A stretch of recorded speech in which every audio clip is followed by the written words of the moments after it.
mga bossing, so first unit natin is dito muna tayo mag-umpisa sa sedan.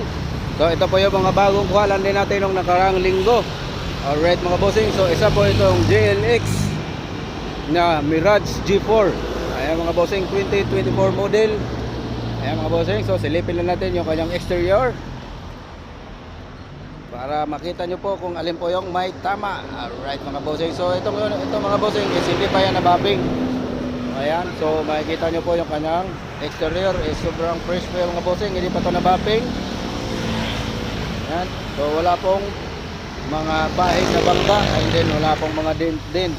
Alright mga bossing, yan po, sobrang kinis pa yan pag nabapping mga bossing.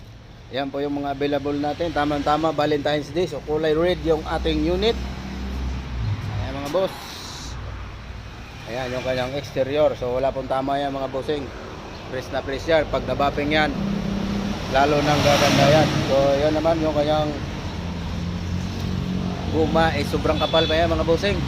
Yan 2024 model.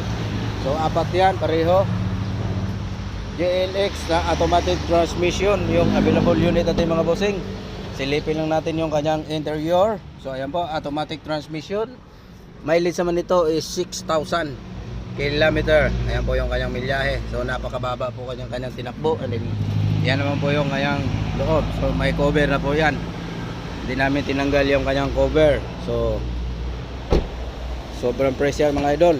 Ito naman yung kanyang second row. Alright mga bossing, yan, first unit natin.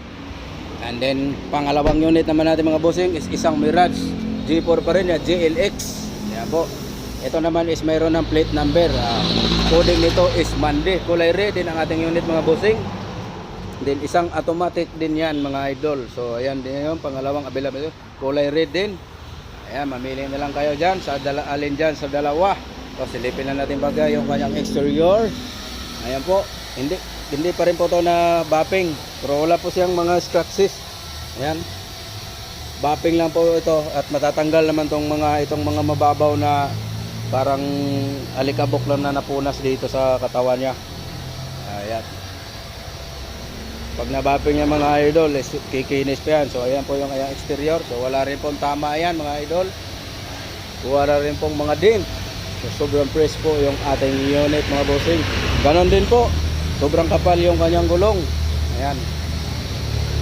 Ito naman mga bossing is 2023 model, pero same price lang sila ng 2024. Gawa ng ito is sariwa rin at mababa rin yung kanyang milyahe. Ayan mga bossing, apat yung kanyang gulong, puro makapal.